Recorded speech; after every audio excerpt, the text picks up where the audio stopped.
Wabarakatuh. Selamat pagi semuanya. Pada kesempatan hari ini, saya ingin menyampaikan tentang ekokritik sebagai inspirasi menulis fiksi.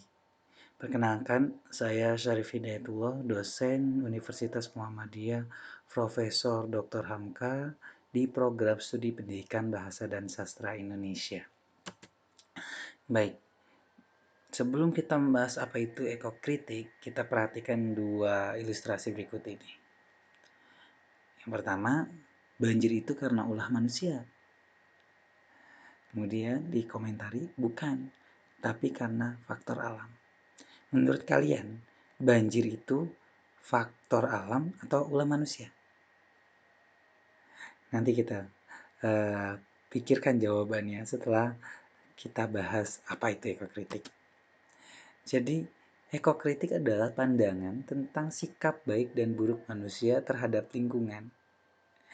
Nah, artinya dari ilustrasi sebelumnya, maka yang dimaksud dengan ekokritik adalah persepsi ini. Persepsi bahwa segala yang terjadi di muka bumi ini, apa yang terjadi pada alam, itu akan dikaitkan dengan bagaimana manusia bertindak. Apakah manusia memiliki pengaruh terhadap lingkungannya? Apakah pengaruhnya positif? Apakah pengaruhnya negatif? Nah, itulah yang disebut dengan ekokritik. Ketika kita beropini, berasumsi, menyampaikan pendapat tentang baik buruknya alam yang itu diakibatkan oleh manusia, itu adalah ekokritik. Jadi, pada dasarnya, ekokritik tidak akan lepas dari kehidupan manusia. Karena ekokritik itu menyangkut apa yang kita lakukan sehari-hari. Katakanlah kita sebagai manusia pasti akan membuang sampah. Pertanyaannya, berapa banyak yang membuang sampah pada tempatnya dan berapa banyak yang membuang sampah tidak pada tempatnya atau sembarangan? Nah, ini pertanyaan ini sangat berkaitan dengan budaya manusia terhadap lingkungan. Nah, budaya ini terbentuk atau kebiasaan ini terbentuk karena pandangan-pandangan yang melatar belakangi manusia itu sendiri. Yang pertama misalnya pandangan agama. Penghayatan terhadap agama atau religiusitas seseorang itu akan mempengaruhi tindakannya.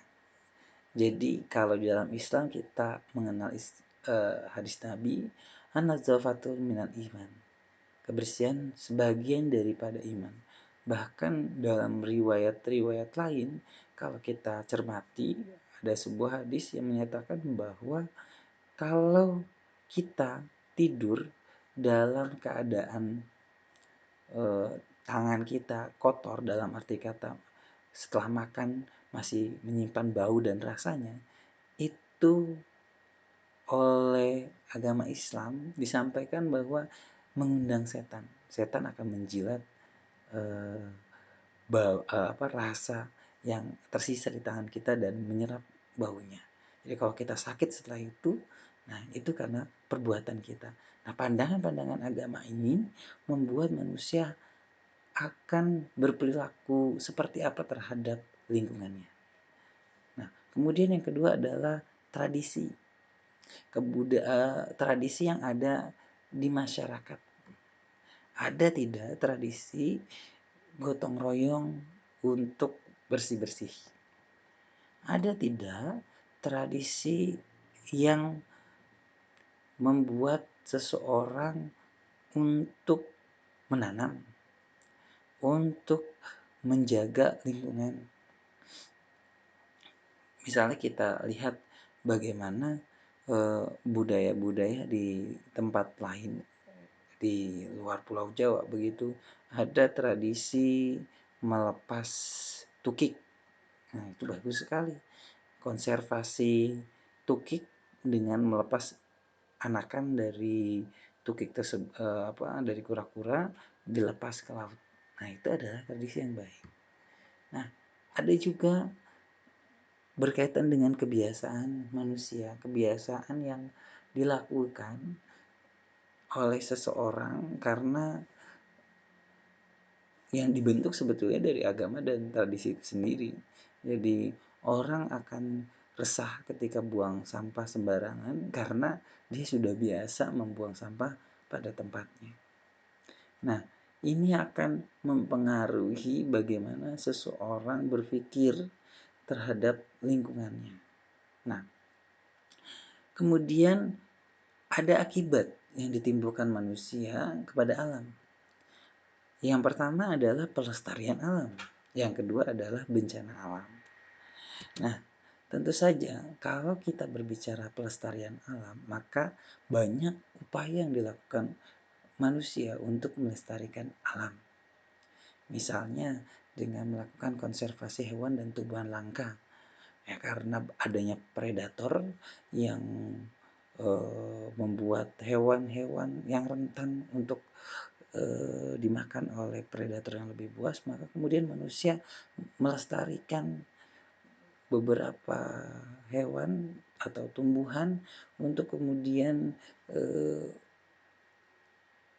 menjaga kelestariannya.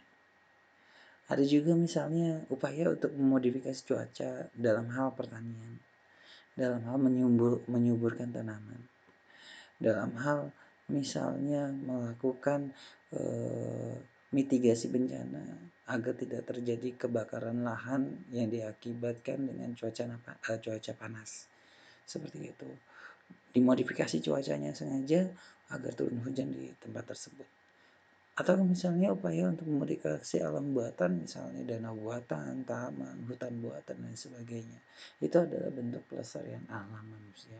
Sebetulnya baik sekali upaya-upaya seperti ini. Misalnya kalau dalam kehidupan kita di rumah, kita punya kebun sehat, misalnya punya tanam-tanaman obat.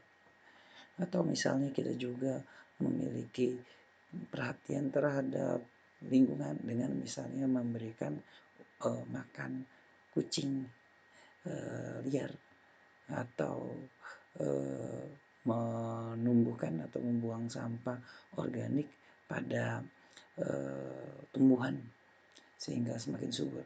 Nah, itu adalah bentuk-bentuk pelestarian alam dalam skala yang lebih kecil. Kemudian ada juga bencana alam. Artinya ada manusia yang melakukan hal positif, ada manusia yang melakukan hal negatif. Nah, hal negatif ini dalam upaya dalam bentuk ya, bencana alam. Nah, bencana alam ini kadang-kadang memang disebabkan oleh manusia. Ada juga yang disebabkan oleh siklus alam. Katakanlah misalnya disebabkan oleh manusia, banjir. Nah, seperti diskusi di awal tadi, banjir itu apakah karena alam? Apakah karena manusia? Nah, sebetulnya bisa jadi dua-duanya seperti itu. Karena curah hujan yang terlalu besar sehingga daya tampung sungai tidak cukup, akhirnya banjir. Tapi ya sangat mungkin kenapa sungai tidak mampu menampung debit air. Nah, bisa jadi sungainya mungkin dangkal karena banyak orang yang membuang sampah tidak pada tempatnya. Kemudian bencana longsor.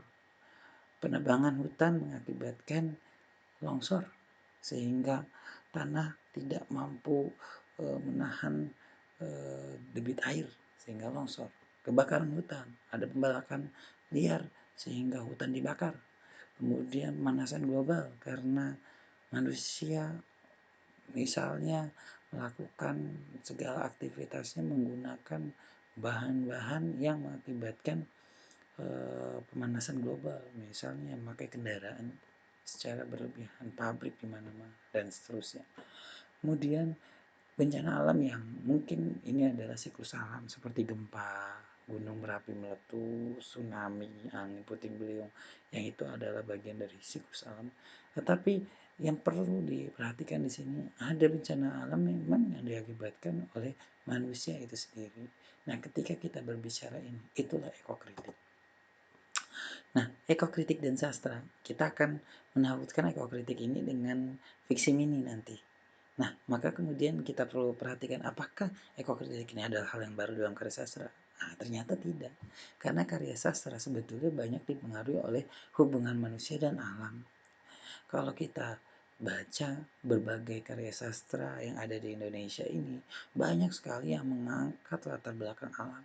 Katakanlah yang sudah dibukukan adalah Sekolah Rimba. Kemudian sudah difilmkan, dibukukan adalah Sekolah Rimba.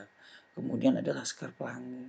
Bagaimana tokoh-tokoh tersebut di dalam cerita berinteraksi dengan alam, melakukan semacam eksplorasi keindahan alam dengan mensyukuri alam tersebut. Ada kritik misalnya di Laskar Pelangi, kritik tentang penambangan timah.